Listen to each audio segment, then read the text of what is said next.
Los relámpagos de agosto parte 5 capítulo 13. Mucho se me criticó después porque no puse en libertad a estos prisioneros cuando se me entregó el rescate que pedí por ellos, pero quiero aclarar que ese rescate lo pedí, no para soltarlos, sino para no fusilarlos. Como en efecto, no fusilé a nadie. Hay que tener en cuenta que yo me encontraba en pie de guerra y en territorio hostil y que mis objetivos militares no me daban el tiempo necesario para andar coqueteando con la población civil y necesitaba tener rehenes por si se les ocurría jugarnos una mala pasada. Por otra parte, estos ricos que metí en la cárcel de Apapátaro, eran ricos mexicanos, que constituyen una raza maldita y que debieron ser pasados por las armas, todos, desde los tiempos del cura Hidalgo. Así que no entiendo qué me reprochan los que dicen que fui muy cruel, porque tuve presos unos días a una sarta de mentecatos. La caballería, que venía al mando del coronel Odilon Rendón, se nos incorporó 2 días más tarde, que fue el 3 de agosto. Decidí pasar revista a mis tropas que con el batallón y los 2 escuadrones de caballería que tenía Baldoviano ya pasaban de los 2500 hombres. Hicieron una demostración tan marcial, que muchos de los habitantes de la ciudad, especialmente de las clases más necesitadas, que son las más generosas, vinieron a ofrecerse como voluntarios. Con ellos formamos 2 compañías de reserva, que puse al mando del capitán Fuentes y que no pensaba utilizar más que en el caso de que pudiéramos armarlas. Como había yo decidido establecer en Apapátaro mi base de operaciones, efectuamos algunas acciones de limpia en los alrededores. Expropiamos también todo el maíz que había en las trojes y la mayor cantidad de ganado que pudimos recoger. En esto se nos fueron 3 días y en esto, también, estábamos, cuando bajó de la sierra el conocido cristero Heraclio Cepeda, con sus hombres, que quería ponerse a mis órdenes, porque él también estaba en contra de la opresión, me dijo. Baldoviano y Zenón querían que le jugáramos una mala pasada y que lo desarmáramos, pero yo preferí aceptar sus servicios y lo mandé a revolucionar en el estado de Guatáparo, en donde por 6 años trajo a Salto de Mata a mi compadre, Maximino Rosas, que era el jefe de la zona militar. El día 7 de agosto todo estaba preparado para seguir nuestro avance hacia Cuébano, que pensábamos iniciar al día siguiente, cuando a las 10 de la mañana, apareció uno de los Curtis de la Fuerza Aérea, que después de darle muchas vueltas a la población y cuando ya creíamos que iba a empezar a bombardearnos, aterrizó en los llanos de la Verónica. Inmediatamente monté a caballo y con una sección de caballería fui a ver de qué se trataba. Cuando llegué al lugar del aterrizaje, me encontré con que el aparato ya estaba rodeado de la chiquillería y de muchos perros que ladraban y que de él habían bajado nada menos que Anastasio Rodríguez y el héroe de la aviación, Juan Paredes. Nos abrazamos con mucho gusto y después de dejar un piquete resguardando el avión, nos dirigimos al Hotel México, en donde yo había establecido mi cuartel general. Las noticias que trajo Anastasio eran, unas buenas y otras malas, pero de cualquier manera eran difíciles de obtener, porque él era como un mudo y no le gustaba hablar. ¿Y qué pasó con Canalejo? Le pregunté. Canalejo, por supuesto, no había podido apoderarse de Laredo, como era su deber, y estaba esperando a que llegáramos a reforzarlo. Así que en todo el oriente no teníamos puerta en la frontera y como es bien sabido, las revoluciones en México las gana el que tiene la mejor. Los periódicos dicen que Artajo tomó Culiacán, me dijo Anastasio, pero como no teníamos comunicaciones, no podíamos saber si era cierto o no más rumores. A Trenza le había ido muy bien y estaba listo para echarse sobre Cuébano. Ya estaba a la altura de la estación de Guardalobos. El avión, me lo mandaba para hacer reconocimientos, solo que se le había olvidado que gasolina no encontraríamos sino hasta Cuébano, y a Anastasio, para que me ayudara. Del camaleón no se sabía nada. ¿Y cómo supieron que yo había tomado Apapátaro? Porque salió en los periódicos. Buena está la cosa, si para averiguar nuestros movimientos teníamos que depender de la vendida prensa metropolitana. Entonces, me dio una noticia que me dejó helado. Dicen que de México salió a combatirnos una columna al mando de Macedonio Calvez. Dios los hace y ellos se juntan, dije. Y me quedé pensando que teníamos que habérnoslas con una cuadrilla de rateros. No más que lo encuentre me va a pagar el robo de mi pistola de cacha de nácar. Después, en el billar del hotel, hicimos una junta de Estado Mayor, a la que asistieron Zenón Hurtado, Baldoviano Chávez, Odilon Rendón, el coronel Pacheco, Anastasio, Juan Paredes y los capitanes Benítez, Fuentes y Zarazúa.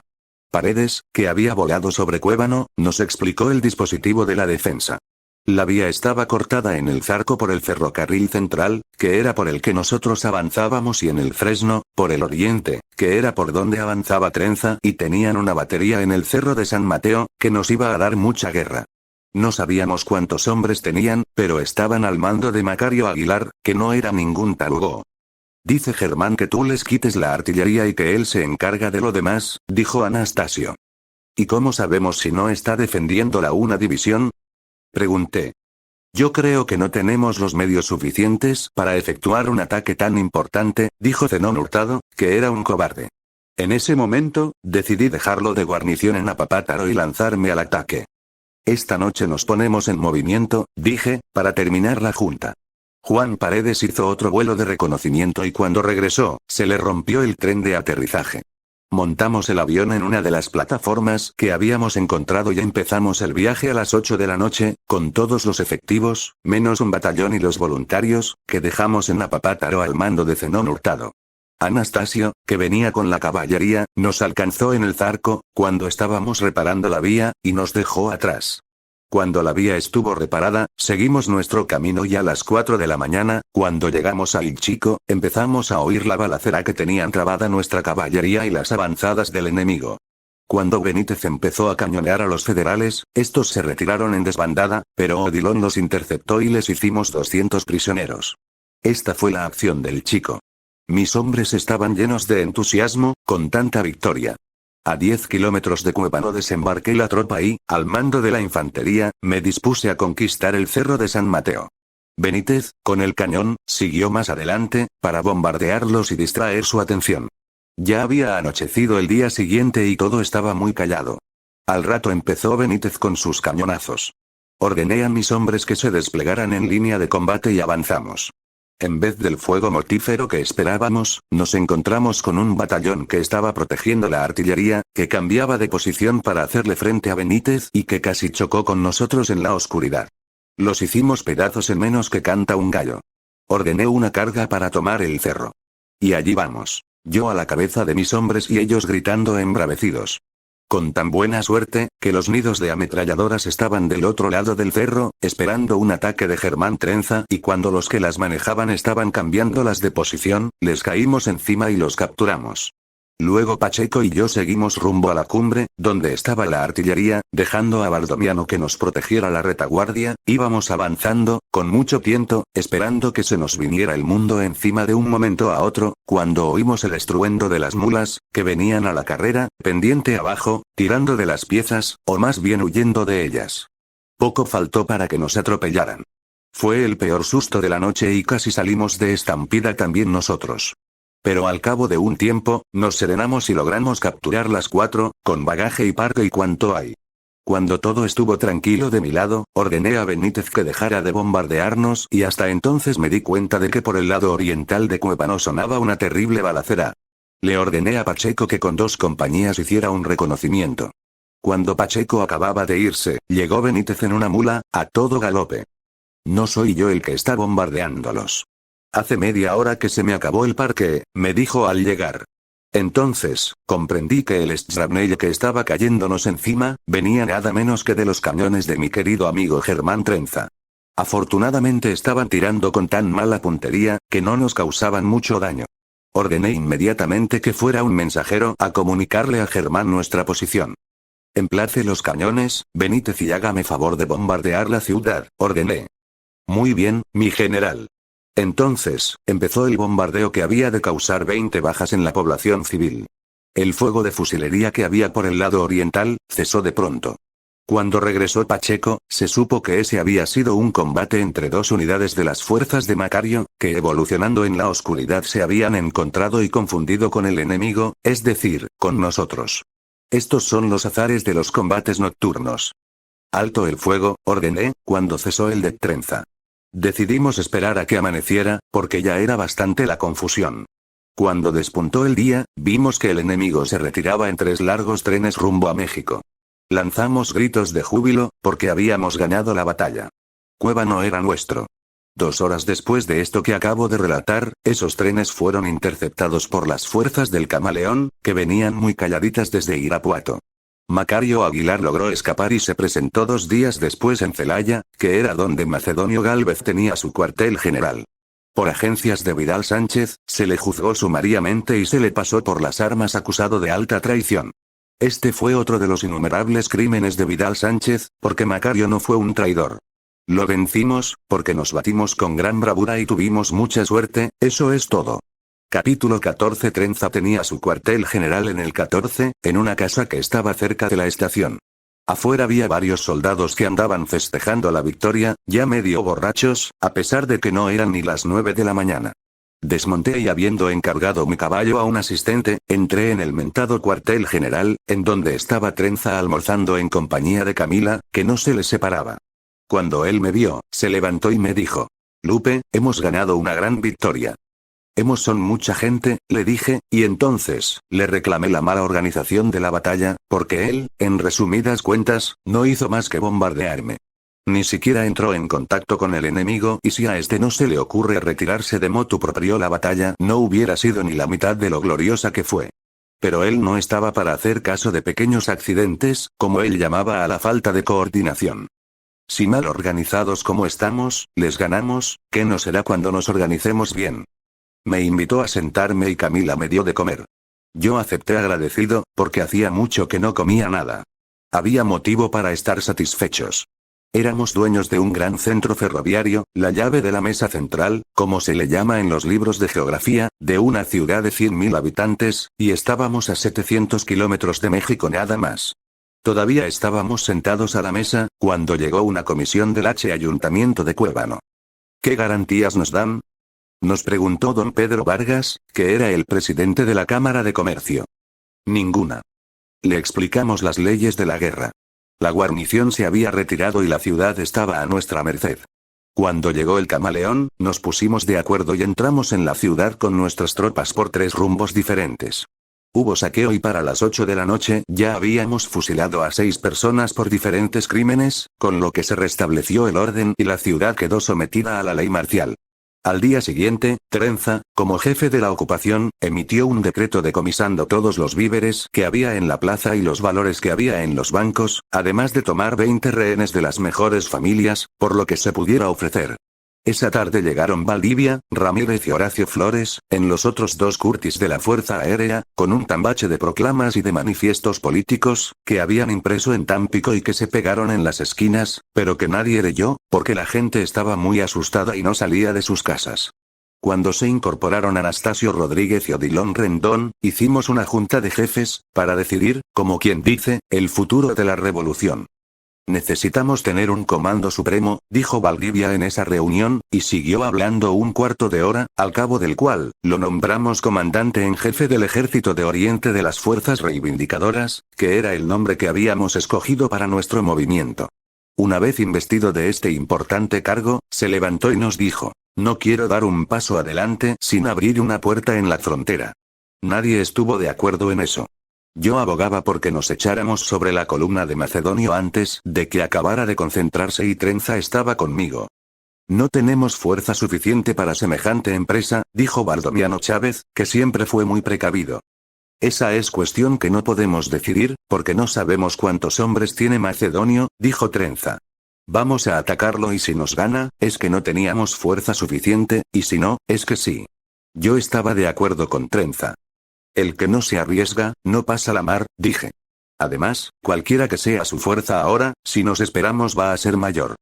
No quiero dar un paso adelante sin las fuerzas de Artajo, dijo Valdivia, nuestro comandante en jefe, que lo que quería, evidentemente, era quedarse en Cuébano.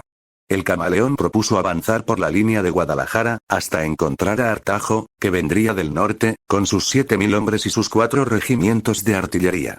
Todos apoyamos este proyecto y allí mismo nombramos a Augusto Corona, el camaleón, comandante de la Fuerza Expedicionaria del Occidente.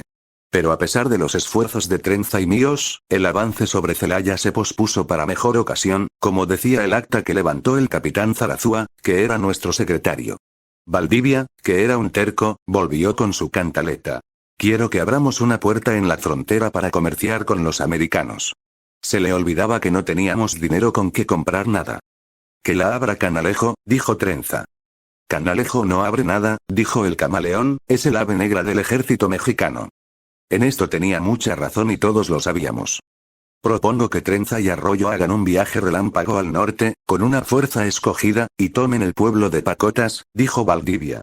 Aquí fue donde Trenza y yo cometimos el gran error de la reunión, porque aceptamos el encargo. Nos pareció muy fácil ir al norte, tomar Pacotas, regresar a Cuevano y ya con Artajo y sus 7000 hombres y sus 4 regimientos de artillería, lanzarnos sobre Macedonio, que iba a estar esperando con los brazos cruzados, a que nos diera la gana hacerlo pedazos. Capítulo 15. Los días siguientes fueron de actividad febril. A pesar de los aguaceros torrenciales, Benítez hizo milagros.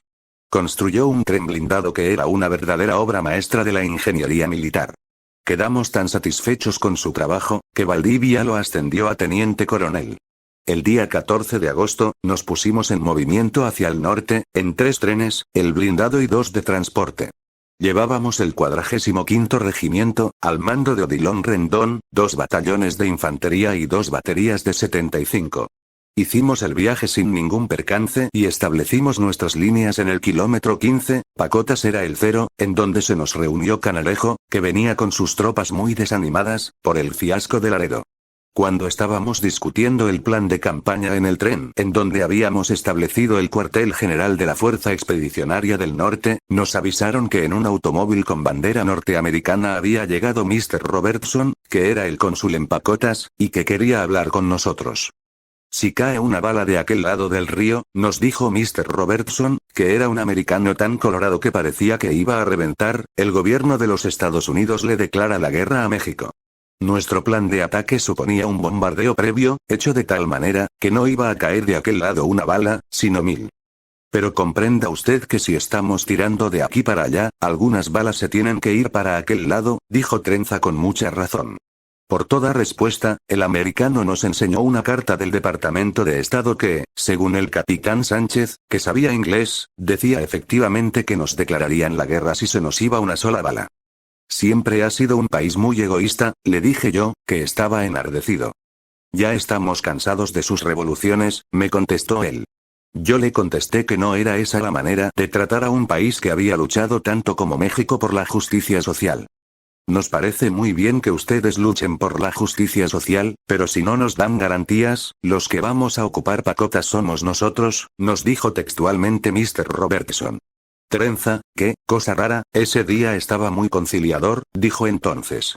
Comprenda que si queremos abrir la frontera es porque vamos a comerciar con ustedes. Pues abran la frontera y comercien con nosotros, dijo el taimado yanqui, y repitió la cantaleta de que y una sola bala. Los Estados Unidos. Etc. Luego sacó un papel, que quería que le firmáramos.